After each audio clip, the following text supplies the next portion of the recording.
해외로 떠났던 딸이 갑자기 돌아와 순정의 간병 일지를 발견했다. 딸의 얼굴은 분노로 일그러졌다. 엄마! 당신 지금 돈 때문에 아니면 금지된 감정 때문에 아픈 사위를 이용하는 거잖아요. 수치심에 사로잡힌 순정은 억울함을 토해냈다. 내가 해외로 도망가지 않았으며 내가 여기에 올 일도 없었어. 내가 포기한 내 남편을 내가 사람답게 돌려놓으려 했어. 딸은 순정에게 당장 집에서 나가라고 소리쳤다. 순정이 짐을 싸 떠나려 하자 민주는 휠체어에서 곤두박질 치며 절규했다. 그는 필사적으로 순정에게 매달렸다. 나를 떠나지 마세요. 나를 사람으로 대해준 건 당신뿐이잖아요. 순정은 모든 윤리를 잊고 쓰러진 민준을 안아 올렸다. 두 사람은 가장 금기된 형태로 서로의 체온을 확인했다. 엄마와 딸의 감정 대립. 과연 사위는 누구의 손을 잡고 앞으로 나아가고 싶을까요? 구독, 좋아요 눌러주시고 누구를 응원할지 함께 지켜보시게요. 서울 강남의 한 대학병원 최고층에 위치한 VIP 병실은 햇살마저도 차갑고 건조하게 느껴졌습니다. 병실은 1인실, 특유의 고요함 속에 갇혀 있었고 창밖으로는 수많은 성공과 욕망이 가득한 도시의 스카이라인이 끝없이 펼쳐져 있었죠. 그러나 그 풍경은 침대에 누워있는 강민준에게는 아무런 의미가 없었습니다.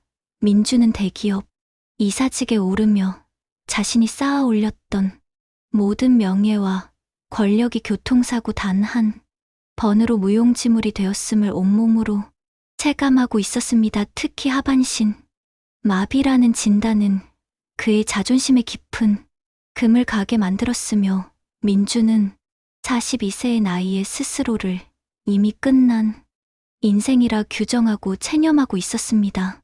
민주는 아내, 즉 순정의 딸이 자신을 보러 올 때마다 보이는 그 불편한 시선과 한숨을 이미 읽어버린 상태였습니다. 아내는 민준의 사고가 회사 내에서 그의 자리를 위태롭게 할까 노심초사할 뿐 정작 민준 자신의 고통에는 진심으로 공감하지 못하는 사람이었죠. 그런 상황에서 장모인 오순정 66세의 병실 문을 열고 들어섰을 때 민주는 순간적인 당혹감과 함께 낯선 안도감을 느꼈습니다. 순정은 단정한 간병인 복장 위에 자신의 이름표를 달고 있었습니다. 그녀는 수십 년간 억척스럽게 살아오면서 자식에게 손 벌리는 일만큼은 절대 하지 않겠다고 다짐했던 사람이었습니다. 홀로 된 이후에도 작은 식당 일을 하거나 틈틈이 기술을 배워 간병인 자격증까지 따내며 자신의 삶을 스스로 책임지려 발버둥 쳐왔었죠. 하지만 딸이 해외 지사 발령을 핑계로 민준의 곁을 떠나려 하자 순정은 결국 돈과 자격증을 들고 딸의 자리를 대신하게 된 것이었습니다. 사위님, 오늘부터 제가 간병을 맡게 됐습니다. 따님과 정식으로 고용 계약을 맺었고요.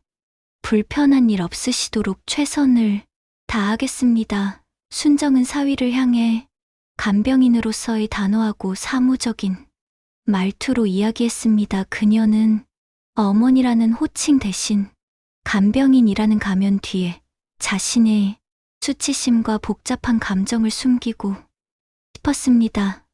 자신의 사위에게 돈을 받고 그의 가장 은밀하고 나약한 부분을 돌봐야 한다는 현실은 순정이 평생 자존심에 크나큰 생채기를 내고 있었습니다. 민주는 침대에 기댄 채 순정을 바라보았습니다. 간병인까지 직접 하실 줄은 몰랐습니다. 장모님, 아니 오순정 씨라고 불러야 하나요? VIP? 서비스가 아주 철저하네요. 민준의 말투에는 비아냥거림과 자조가 섞여 있었습니다. 그는 장모가 자신을 돌보는 상황이 몹시 불편했지만 그의 나약한 몸은 이제 누구의 도움도 거부할 수 없는 처지였습니다. 순정은 민준의 조소를 무시했습니다. 그녀는 능숙하게 병실의 환경을 체크하고 욕창 방치, 매트리스의 상태를 살폈습니다. 그녀에게 민준은 더 이상 사위가 아니었습니다. 그는 그저 철저하게 관리해야 할 중증 환자, 자신이 자격증을 걸고 돈을 벌어야 하는 고용주일 뿐이었습니다. 하지만 간병은 필연적으로 신체적인 접촉을 수반합니다. 순정은 민준의 식사를 돕고 그의 대소변을 처리하며 땀에 젖은 몸을 닦아주어야 했습니다. 민준이 40대의 젊은 남자라는 사실, 그리고 그가 한때 자신의 자랑스러운 사위였다는 사실은 순정의 마음속 깊은 곳을 계속해서 찔러댔습니다. 특히 그를 침대 위에서 옆으로 돌려 눕히기 위해 그의 굳건했던 어깨와 허리를 안아들 때 순정은 그 무게감과 뜨거운 체온에 묘한 감각을 느꼈습니다. 그것은 마치 자신이 잃어버렸던 젊음의 활력이 민준의 몸에 남아있는 듯한 착각을 불러일으켰죠. 순정은 애써 감정을 배제했습니다. 나는 지금 오순정이 아니라 간병인이다. 이건 노동이다. 오로지 돈을 벌기 위한 노동일 뿐이다. 그녀는 매 순간 속으로 되뇌며 자신의 감정을 억눌렀습니다. 하지만 66세의 나이에도 여전히 강단 있고 억척스러웠던 순정의 삶에 이 간병 계약은 지금까지 그녀가 경험했던 어떤 노동보다도 복잡하고 은밀한 감정선을 던져주었습니다. 민준 또한 순정의 달라진 모습에 낯선 흥미를 느끼기 시작했습니다. 이 강한 여자는 자신의 절망을 인정하고 그를 환자가 아닌 돌봄이 필요한 존재로 대해주고 있었습니다. 무책임하게 자신을 떠나버린 아내보다 돈 때문에 자신을 간병하는 장모가 훨씬 더 믿음직스러웠죠.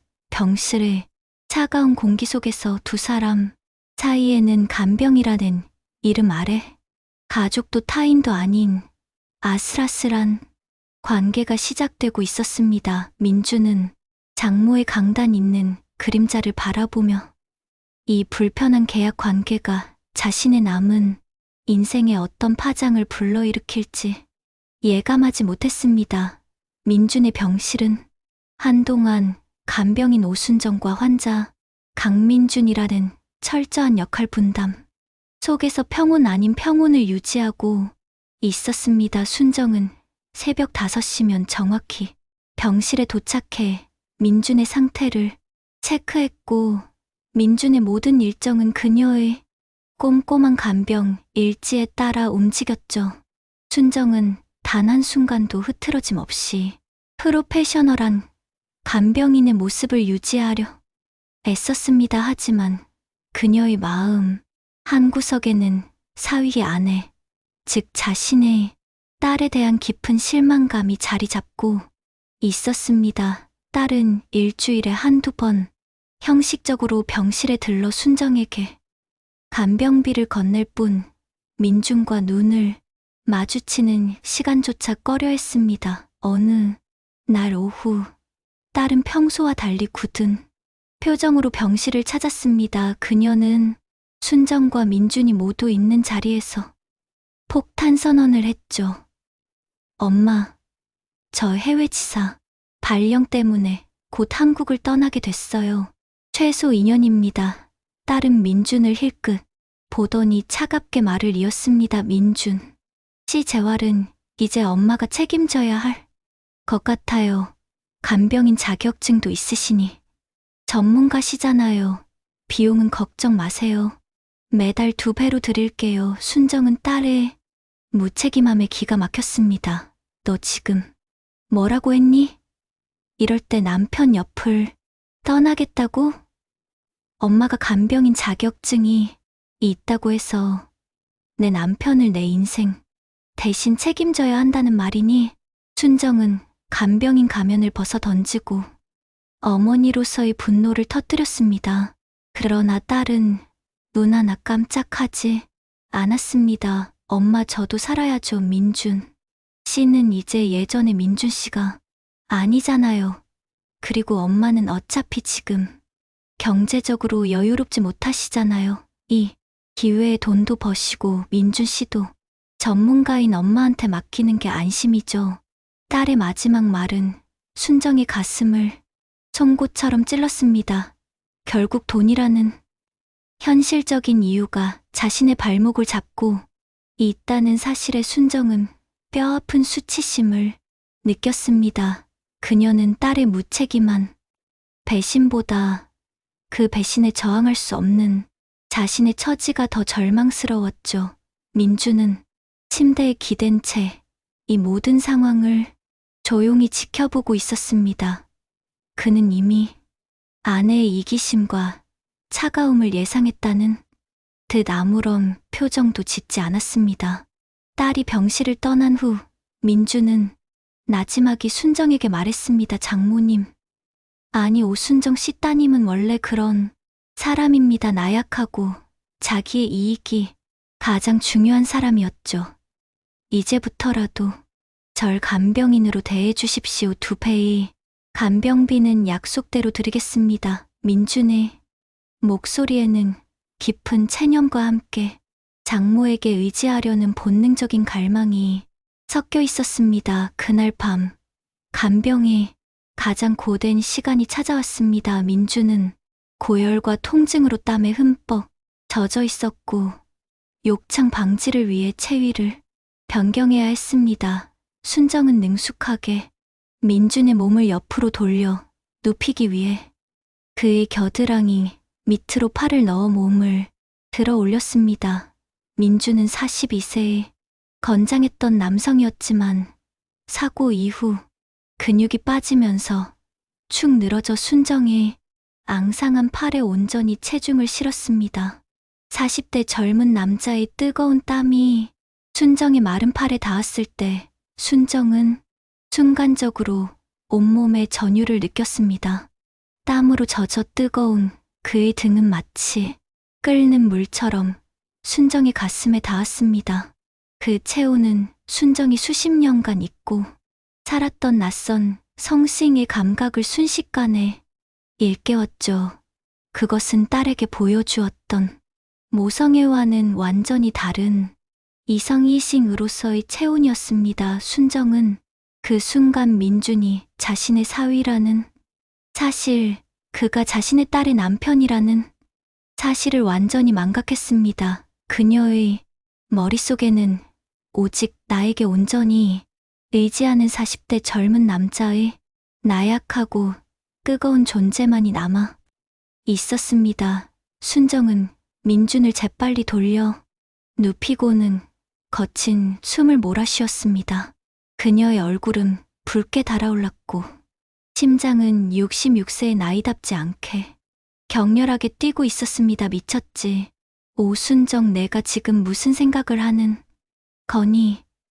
순정은 스스로를 격렬하게 비난했지만 한번 깨어난 여성으로서의 욕망은 쉽게 가라앉지 않았습니다. 그녀는 간병이라는 이름 아래 자신의 삶의 금단의 운명이 들어섰음을 직감했습니다. 이 만남은 더 이상 단순한 고용 계약이 아니었습니다. 순정은 병실을 빠져나와 늦은 밤 복도 벤치에 앉았습니다. 차가운 벽에 기대어 그녀는 민준의 땀과 체온이 남아있는 자신의 팔을 바라보았습니다. 이제 그녀의 간병은 노동이 아닌 운명으로, 모성애는 역할이 전복된 욕망으로 위험하게 전환되고 있었습니다. 그녀는 자신이 무엇을 향해 나아가고 있는지 알 수 없었지만 멈출 수도 없었습니다. 그 젖은 어깨에 감각이 그녀의 모든 일상을 잠식하기 시작했기 때문입니다. 민준이 퇴원하여 강남의 고급 빌라로 돌아오면서 순정에게는 새로운 세계가 열렸습니다. 순정은 이제 병원이 아닌 사위리 집이라는 사적인 공간에서 민준을 전담해야 했습니다. 순정은 딸에게 약속한 대로 간병비를 2배로 받는 조건으로 빌라에 입주했고, 이제 그녀는 명목상 간병인이었지만 실질적으로는 이 집안의 주도권을 쥔 유일한 실세였습니다. 민준의 집은 넓고 호화로웠지만 아내가 떠난 후에는 사람의 온기가 전혀 느껴지지 않는 차가운 공간이었습니다. 순정은 도착하자마자 살림부터 정리했습니다. 곰팡이가 슬기 시작한 민준의 옷장과 먼지가 쌓인 침실을 청소하는 동안 순정은 민준이 과거 얼마나 깔끔하고 완벽한 사람이었는지 상기할 수 있었습니다. 그리고 지금 그 완벽했던 남자가 자신의 손길 없이는 아무것도 할 수 없는 존재로 전락했다는 사실은 순정에게 묘한 승리감과 막중한 책임감을 동시에 안겨주었습니다. 간병은 집에서도 여전히 고통스러웠습니다. 민주는 재활에 대한 극도의 고통과 절망으로 순정에게 모진 말을 쏟아냈습니다. 이 정도밖에 못합니까? 간병인 자격증이 있다더니 솜씨가 영 형편없네요. 민주는 순정에게 억지스러운 요구를 하거나 일부러 반항적인 태도를 취하며 자신의 무력함을 숨기려 했습니다. 하지만 순정은 억척스럽고 강단 있는 태도로 민준의 심수를 무시했습니다. 환자분, 지금 감정적으로 행동하시는 건 재활에 아무 도움도 안 됩니다. 저는 간병인으로서 환자분의 의무를 다하고 있습니다. 쓸데없는 신경 좀 버리지 마십시오. 순정은 민준을 대할 때 완벽하게 50대 아줌마의 억척스러운 간병인 가면을 쓰고 있었습니다. 그녀는 펑퍼짐한 작업복을 입었고 늘 민준의 재활 일정표를 손에 들고 그를 다그쳤습니다. 민준은 그런 순정의 모습에 익숙해졌습니다.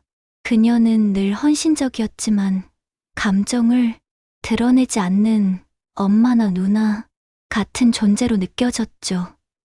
그러나 어느 날 오후 민주는 휠체어를 끌고 거실로 나오다가 뜻밖의 광경을 목격했습니다.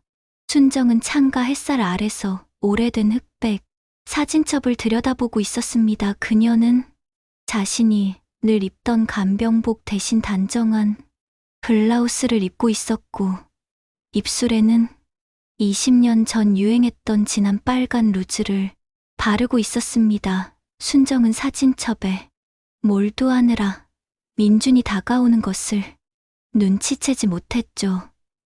순정의 얼굴에는 민준이 알던 간병인의 표정, 억척스러운 어머니의 표정은 온데간데 없었습니다.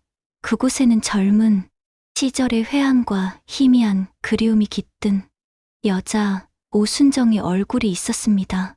민주는 충격을 받았습니다. 저 강단 있는 장모님에게도 저렇게 덧없이 흘러간 여자의 시절이 있었구나. 순정은 민준의 휠체어 소리에 놀라 사진첩을 황급히 닫았습니다. 그녀의 얼굴은 순간적으로 붉어졌고 입술의 빨간 루즈가 더욱 선명하게 태호의 시선을 사로잡았습니다. 사위 아니, 강 이사님, 벌써 나오셨습니까?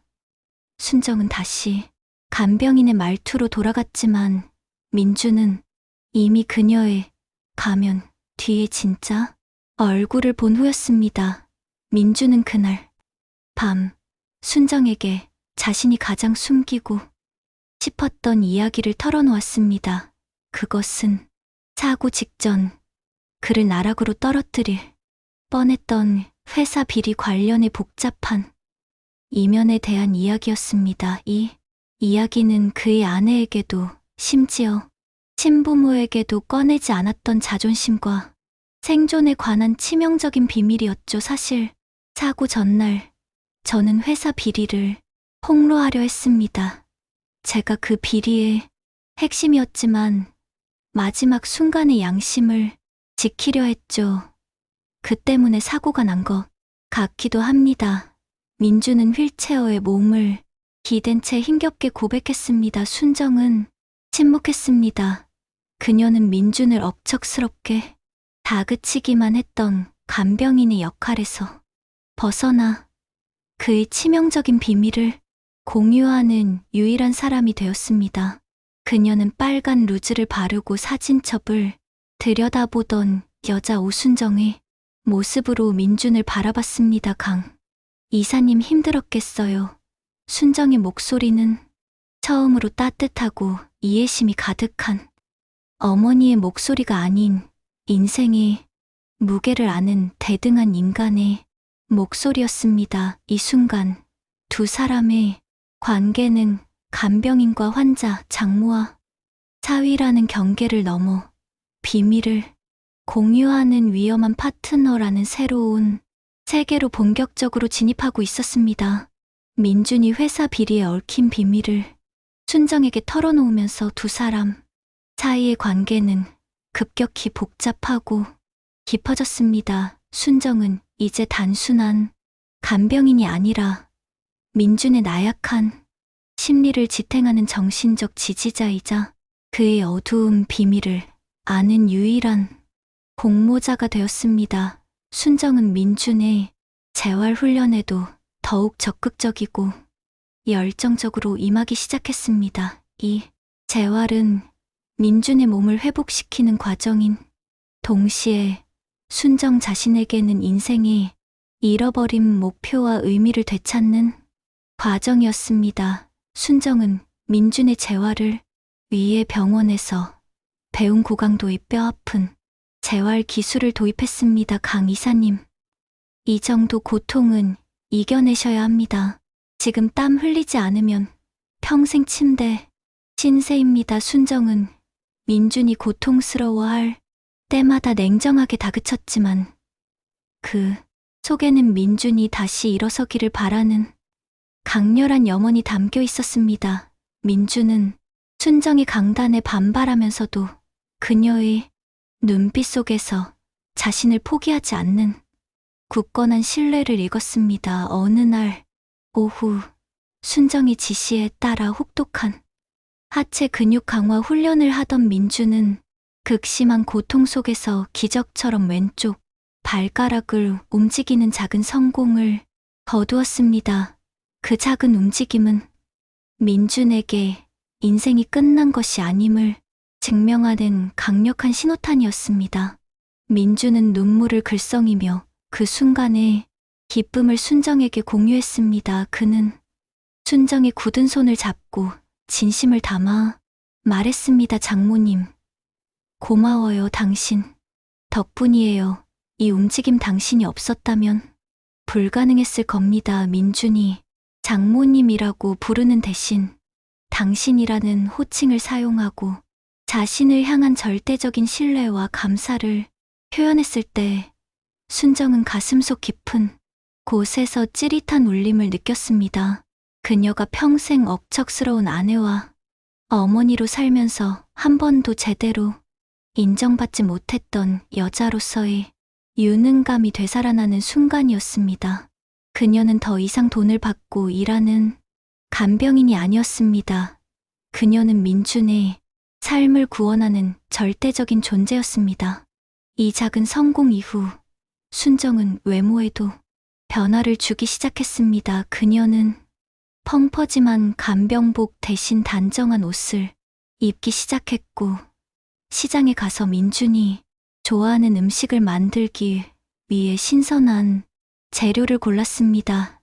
특히 옅은 화장을 시작하고 민준이 낯선 곳에서 봤던 그 빨간 루즈를 다시 바르는 날이 잦아졌습니다. 그녀는 민준 앞에서 오순정이라는 한 여자로서 존재하기 시작한 것이죠.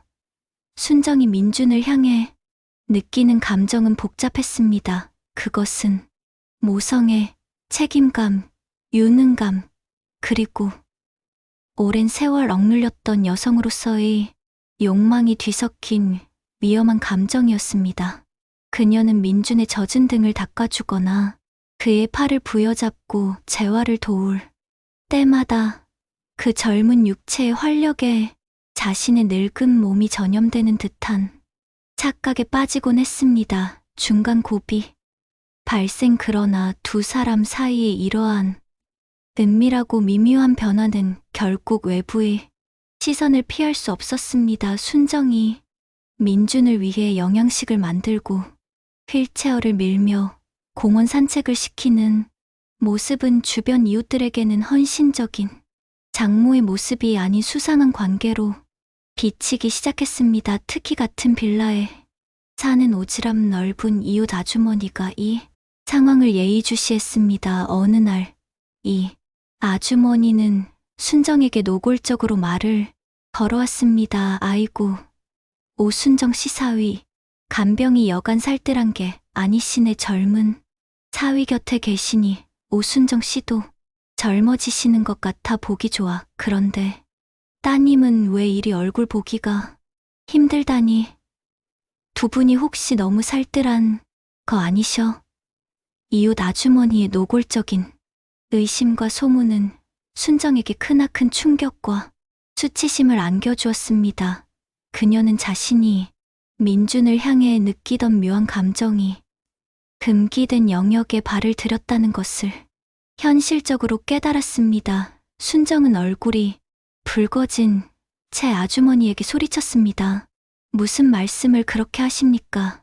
저는 이 집의 정식 간병인입니다. 말 조심하세요. 순정은 그날 밤 민준의 곁에서 잠을 이루지 못했습니다. 그녀는 간병인이라는 직업과 장모라는 관계의 경계, 그리고 여자로서의 욕망이라는 세 가지 굴레 속에서 심하게 갈등했습니다. 민준에게 느껴지는 자신의 감정이 단순한 모성애가 아닐 수도 있다는 위험한 진실이 순정이 내면을 잠식하기 시작한 것입니다. 그녀는 자신이 다시 한번 억척스러운 아줌마로 돌아가야 하는지, 아니면 이 위험한 감정의 늪 속으로 더 깊이 빠져들어야 하는지 기로에 섰습니다. 순정은 이웃 아주머니의 노골적인 시선과 소문 때문에 불안과 수치심에 시달렸지만 민준의 재활이 급진전되고 있다는 사실 앞에서 자신의 감정을 애써 외면했습니다. 그녀는 민준이 다시 일어설 수만 있다면 세상의 어떤 비난도 감수할 수 있다고 스스로를 합리화했죠. 민준 역시 순정의 헌신적인 간병과 자신만이 아는 그녀의 여성적인 모습에 깊이 의지하고 있었습니다. 민준은 아내에게서 느끼지 못했던 삶에 대한 열정과 강인함을 순정에게서 발견했고, 이것이 그를 일으키는 가장 큰 원동력이었습니다. 그러나 이 평온하고도 위험한 공모 관계는 오래가지 못했습니다. 해외로 떠났던 딸이 아무런 예고도 없이 갑자기 귀국했기 때문입니다. 딸은 회사 문제로 급히 한국에 들어왔다고 했지만 사실은 이웃 아주머니에게서 엄마와 남편 사이의 수상한 소문을 전해 듣고 불시에 찾아온 것이었습니다. 딸은 집 안의 분위기가 심상치 않음을 바로 감지했습니다. 민주는 자신에게는 늘 차갑고 무기력했지만 순정 앞에서는 재활에 대한 의지를 불태우며 활기찬 모습을 보였습니다. 순정 역시 딸에게는 늘 무심하고 엄했지만 민준의 휠체어를 밀거나 식사를 돕는 모습에서는 과도할 만큼의 섬세한 애정이 묻어났습니다. 가장 결정적인 순간은 딸이 부엌에서 순정이 간병 일지를 발견했을 때였습니다. 그 일지에는 민준의 신체 변화와 재활 기록 외에도 민준이 겪는 심리적 고통과 그를 향한 순정 자신의 복잡한 감정이 은밀하게 기록되어 있었습니다. 특히 젖은 어깨의 계절, 나를 필요로 하는 유일한 남자 같은 감성적인 문구들은 딸의 분노를 폭발시켰습니다. 딸은 거실로 뛰쳐나와 순정에게 간병 일지를 던졌습니다. 엄마, 이게 뭐예요? 당신 지금 돈 때문에, 아니면 금지된 감정 때문에 아픈 사위를 이용하는 거잖아요. 당신이 내 남편한테 무슨 짓을 했어요?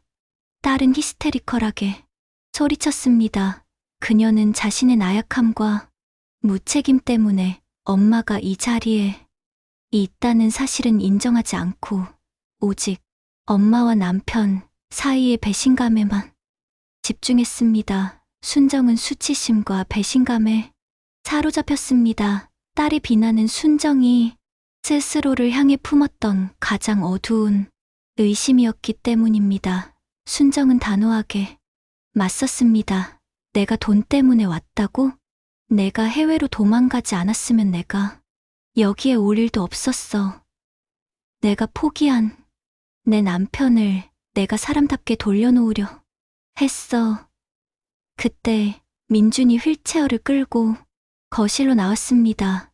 그는 절규하는 순정의 모습과 분노한 아내의 모습을 보며 비로소 모든 상황을 이해했습니다. 민주는 아내를 향해 소리쳤습니다. 당신은 나를 버렸어.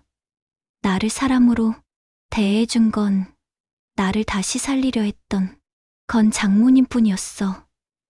순간 딸은 순정에게 짐을 싸서 당장 집에서 나가라고 소리쳤습니다.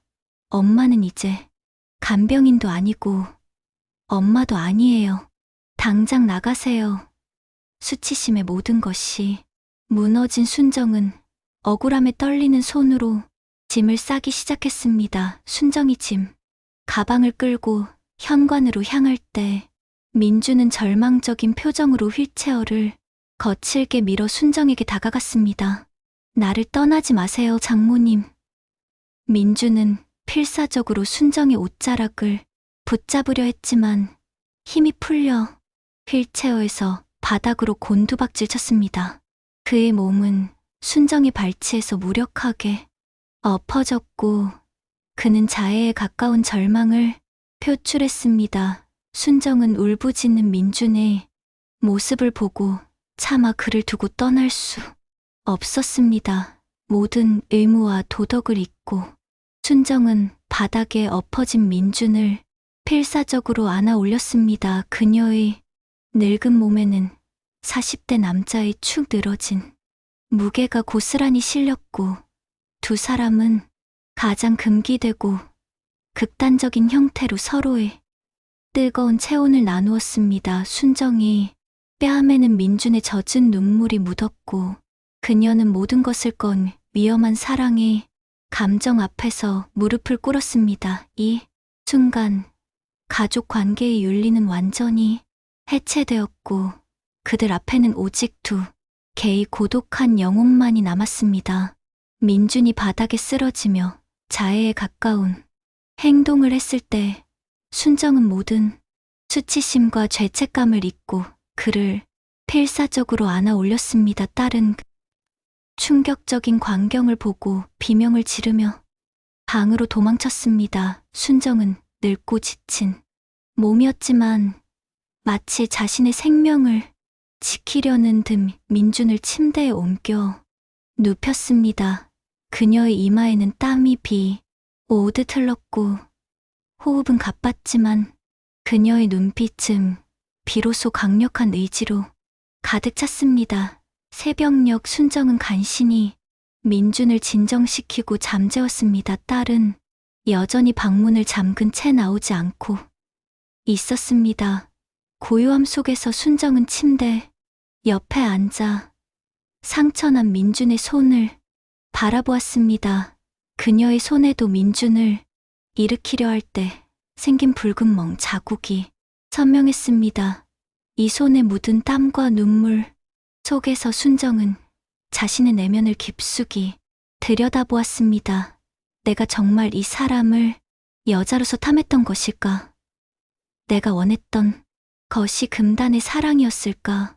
순정은 지난 몇 달간 민준에게 느꼈던 감정의 정체를 냉철하게 분석했습니다. 66세의 나이, 남편과 사별 후 오랫동안 잊고 살았던 타인과의 뜨거운 접촉은 분명 그녀의 억눌린 여성적 욕망을 깨웠습니다. 하지만 그 욕망의 근원은 민준이라는 젊은 남자의 육체 자체가 아니었습니다. 그것은 바로 민준이 자신에게 의지하고 자신을 절대적으로 필요로 하며 자신의 유능함을 인정해 주었다는 사실에서 비롯된 것이었습니다. 순정은 한국의 50대와 60 중장년층 여성들이 가정을 위해 희생하며 잃어버렸던 그 자아와 유능감에 대한 갈망을 민준을 통해 대리 충족하고 있었다는 것을 깨달았습니다. 그녀는 더 이상 누군가의 아내나 엄마가 아닌 오순정이라는 이름의 한 인간으로서 자신의 존재, 가치를 인정받고 싶었던 것입니다. 증명이 민준의 재활 성공이었고 민준의 고백이었죠. 순정은 깨달았습니다. 자신이 원했던 것은 불륜이 아니라 삶의 동반자로서의 파트너십이었다는 것을요. 깨달음은 순정에게 새로운 방향을 제시했습니다. 그녀는 간병인으로서의 역할, 심지어 여자로서의 역할까지도 모두 내려놓기로 결심했습니다. 이제 그녀는 민준의 감정에 휘둘리거나 딸의 비난에 상처받을 필요가 없었습니다. 그녀에게는 민준의 삶을 파괴한 근본적인 문제, 즉 회사 비리라는 거대한 벽이 남아 있었습니다. 순정은 곧장 짐 가방에서 민준의 간병 일지를 꺼냈습니다. 그 일지 속에는 민준이 괴로워하며 흘렸던 회사 비리 관련 메모와 민준의 재활 상태, 그리고 사고 직후 민준을 병원으로 옮기는 과정에서 딸과 회사가 나누었던 수상한 통화 내용까지 꼼꼼하게 기록되어 있었습니다. 순정은 간병을 시작할 때부터 왠지 모를 불안감에 모든 것을 기록하는 습관이 있었습니다. 그것은 그녀의 억척스럽고 현실적인 성격이 만든 결정적인 아티팩트였죠. 돈 때문에 시작했지만 이제 돈 때문에 끝낼 순 없습니다. 순정은 조용히 독백했습니다. 그녀는 더 이상 민준의 젖은 어깨에 기대어 감정을 소비하는 여자가 아니었습니다. 그녀는 강력한 증거를 손에 쥔 민준의 인생을 구원할 유일한 파트너가 된 것입니다. 순정은 간병 일지와 메모를 챙겨 조용히 집을 나섰습니다. 딸에게도 민준에게도 아무 말하지 않았습니다. 그녀는 간병을 멈추기로 했습니다. 하지만 그녀의 발걸음은 절망으로 향하지 않았습니다. 그녀는 66세의 나이에 사위의 명예와 자신의 자존감을 걸고 거대한 대기업의 비리와 맞서 싸우는 새로운 삶의 전쟁터로 향하고 있었습니다. 순정은 민준의 집을 나온 후 곧장 자신이 챙겨온 간병 일지와 민준의 메모를 들고 대기업의 비리 은폐에 맞설 구체적인 계획을 세우기 시작했습니다. 그녀는 화려한 인맥이나 뛰어난 지식이 없었지만 60년 넘게 억척스럽게 살아온 삶의 경험에서 우러나오는 냉철한 현실, 감각과 강단을 가지고 있었습니다. 순정은 민준이 사고 전 접촉했던 회사 내부의 양심적인 제보자를 찾아 나섰습니다. 순정은 며칠간의 끈질긴 추적 끝에 민준이 비리를 폭로하려 했을 때 도움을 요청했던 회사 내부의 핵심 인물을 만나는 데 성공했습니다. 그 인물은 민준의 사고 이후 겁을 먹고 침묵하고 있었지만 순정의 단호한 태도와 그녀가 내민 치밀한 간병 기록 앞에서 결국 마음을 열었습니다. 강 이사님이 저를 찾아왔을 때 제가 피했습니다. 하지만 장모님이 이렇게 나서실 줄은 몰랐습니다. 제보자는 순정에게 민준의 사고가 단순한 교통사고가 아니라 민준의 폭로를 막기 위한 회사 경영진의 조직적인 개입이 있었음을 시인했습니다. 순정은 이 진술과 간병 일지, 그리고 민준의 메모를 들고 마침내 민준의 회사를 찾아갔습니다. 그녀는 과거 자신이 빨간 루즈를 바르고 사진첩을 들여다보던 여자도 사위에게 돈을 받는 간병인도 아니었습니다. 그녀는 진실을 요구하는 강인한 투사였습니다. 경영진과의 긴장된 면담에서 순정은 눈물이나 감정에 호소하는 대신 냉철한 논리로 그들을 압박했습니다. 강민준, 이사의 사고는 개인의 불행이 아니라 당신들의 탐욕 때문이었습니다. 저는 이 간병 일지의 사고 직후 민준 이사의 심리 상태와 그를 둘러싼 모든 정황을 기록했습니다. 민준 이사는 곧 재활에 성공하여 증언대에 설 것입니다. 그때 이 모든 사실이 세상에 공개되면 당신들이 잃을 것은 무엇이겠습니까? 경영진은 순정의 강단과 그녀가 내민 철저한 기록 앞에서 당황했습니다. 그들은 순정이 단순히 돈을 노리고 찾아온 늙은 간병인일 것이라 예상했으나 그녀는 그들의 비리와 생존을 위협하는 존재였습니다. 순정은 단호하게 요구했습니다. 민준의 명예, 회복과 치료비, 그리고 그의 정당한 권리를 보장할 것을. 극적인 반전. 이 과정에서 순정은 또 하나의 충격적인 진실과 마주했습니다. 민준의 사고 직후 딸 민준의 아내의 회사의 임원으로부터 상당한 금액을 받고 민준의 비리 은폐에 일부 동조했음이 드러난 것입니다. 딸은 남편의 사고로 얻은 보상금과 해외 지사 발령이라는 혜택을 맞바꾸었던 것입니다. 순정은 자신이 그토록 헌신했던 딸이 결국 돈과 이기심 앞에서 남편을 배신했음을 깨닫고 쓰라린 아픔을 느꼈습니다. 하지만 순정은 절망하지 않았습니다. 그녀는 딸의 비겁함까지도 자신의 책임으로 끌어안았습니다. 딸의 나약함 때문에 자신이 이 전쟁을 시작했음을 인정했죠. 순정은 경영진에게 요구한 정의와 명예를 쟁취했습니다. 그녀의 강단 있는 행동은 마침내 민준의 명예 회복이라는 최종 목표를 눈앞에 두게 했습니다. 순정은 회사를 나온 후 병실에 남아 재활에 몰두하고 있는 민준에게 전화를 걸었습니다. 강 이사님, 당신의 명예는 곧 회복될 것입니다. 이제 당신이 할 일은 두려움을 깨고 스스로 휠체어에서 일어서는 것뿐입니다. 순정의 목소리에는 간병인으로서의 의무를 넘어선 삶의 동반자로서의 강력한 응원이 담겨 있었습니다. 민준은 순정의 승전보에 눈물을 흘렸고 휠체어에 앉은 채 자신의 몸을 일으키려 필사적으로 재활을 시작했습니다. 그녀의 싸움은 민준에게 육체적인 재활뿐만 아니라 정신적인 부활의 계기가 된 것입니다. 순정이 강단 있는 활약 덕분에 민준의 명예는 곧 회복되었습니다. 회사는 민준의 사고에 대한 공식 사과와 함께 충분한 보상과 치료비를 지급했으며 비리에 연루된 경영진은 자리에서 물러났습니다.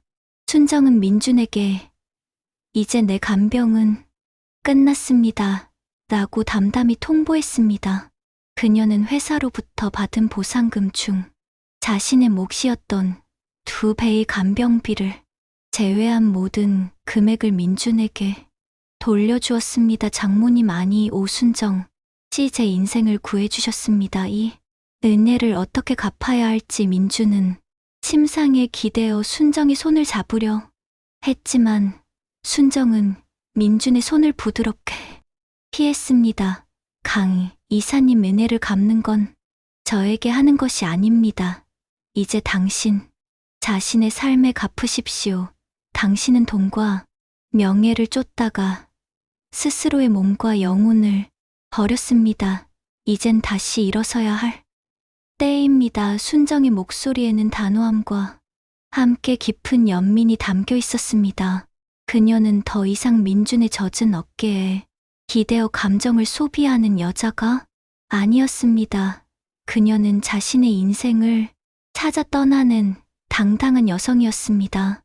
순정의 딸은 남편을 배신한 죄책감과 엄마에 대한 미안함, 그리고 자신의 무책임함에 대한 후회로 결국 민준과 합의 이혼을 진행했습니다. 딸은 해외 지사 발령도 포기하고 순정에게 용서를 구했지만 순정은 딸을 용서하는 대신 내 인생을 책임지는 법부터 배우라고 조언했습니다. 순정은 모든 것을 정리하고 민준의 곁을 떠났습니다.